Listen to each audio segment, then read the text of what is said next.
There are moments in life when we find ourselves chasing things that glitter. Money, attention, popularity, or fleeting joy. At the time, these pursuits might seem harmless or even rewarding. But what if these very actions, those small, seemingly harmless choices, are earning us something far more dangerous? The anger of Allah. We live in a world where success is often measured by what we gain: wealth, status, followers, or comfort. But the truth that we often forget is that none of these things are worth earning the displeasure of the one who created us.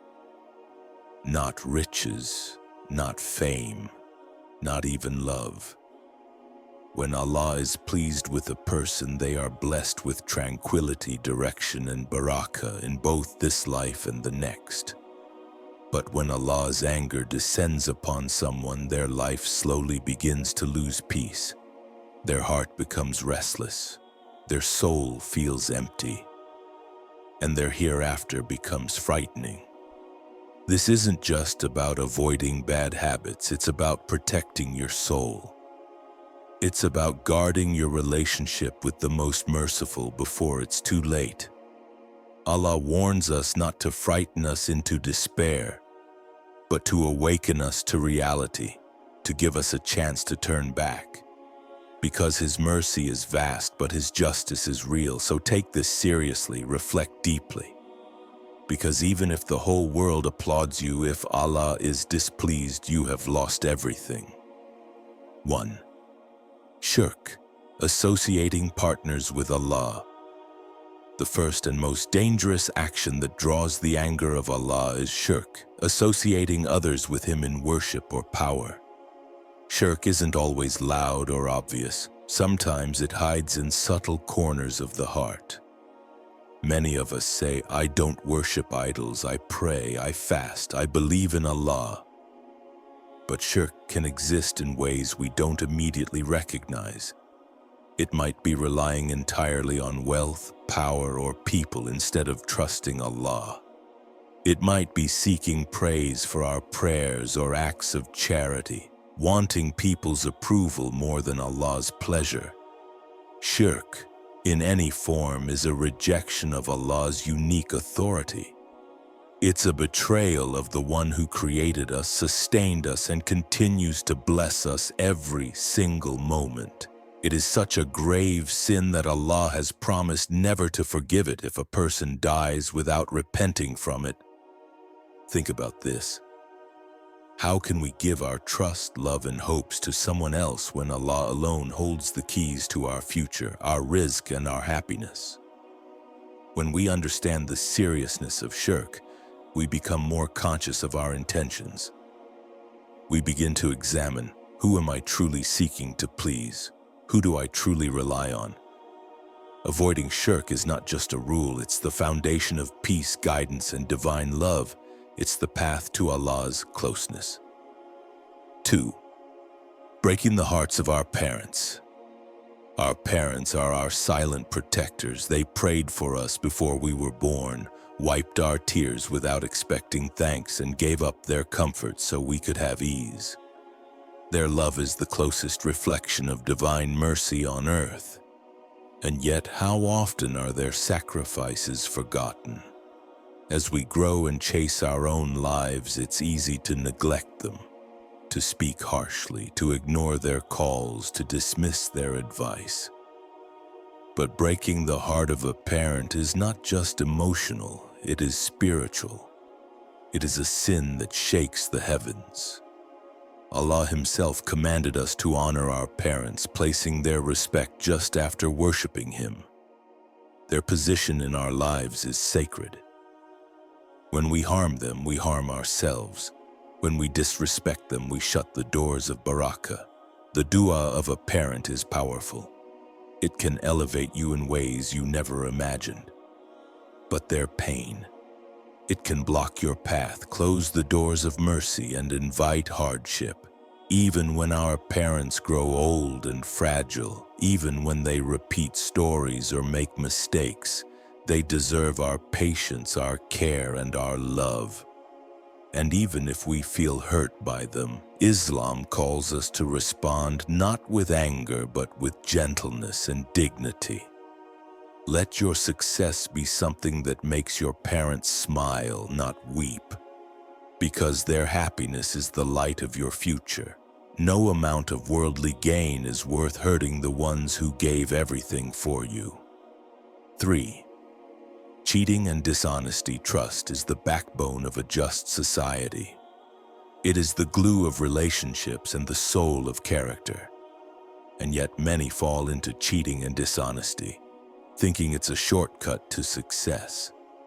Cheating can show up in exams, in business deals, in breaking promises or bending truths. But every act of dishonesty plants seeds of corruption in our soul.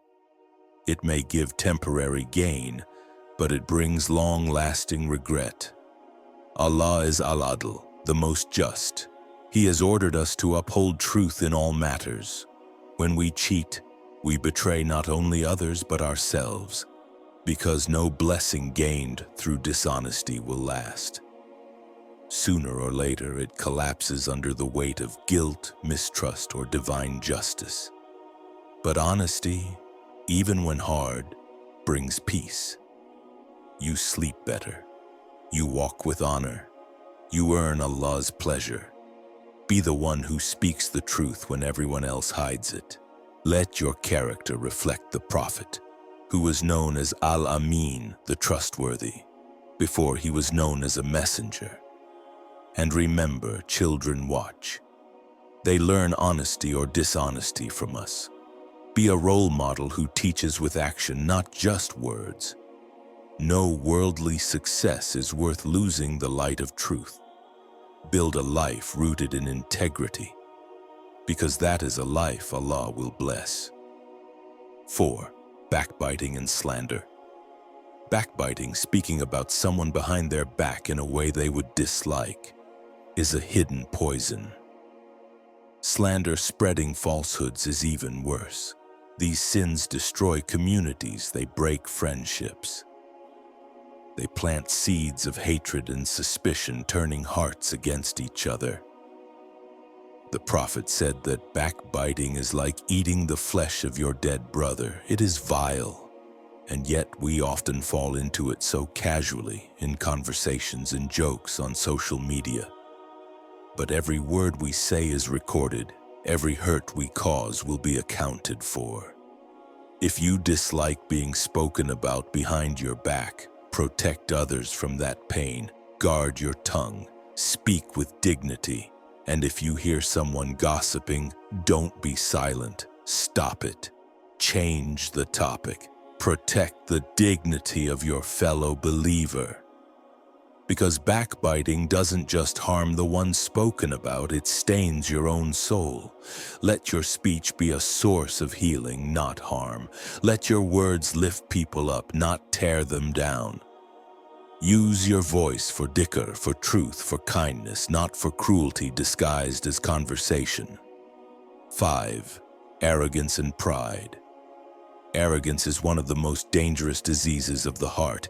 It is the quality that led Iblis to be cast out of paradise. When Allah commanded him to bow to Adam, he refused out of pride, claiming he was better. That one act of arrogance led to eternal ruin. This should be a powerful warning for all of us.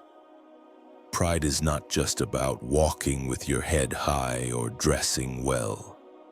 It's a hidden feeling in the heart that makes you believe you are superior to others, that your worth is greater, and that others are beneath you. It can appear in our thoughts, in our tone, in the way we treat people who seem less educated, less wealthy, or less powerful than us. Arrogance can prevent a person from accepting truth. Even if the truth is clear, an arrogant heart resists it simply because it comes from someone they don't value. The Prophet Muhammad said, "No one with an atom's weight of pride in their heart will enter paradise." When asked if that means dressing nicely or liking good clothes, he clarified, Allah is beautiful and loves beauty. Pride is rejecting truth and looking down on people. So pride is not about appearance, it's about the heart's attitude. Allah becomes angry with those who elevate themselves by putting others down. Why? Because all human beings are His creation.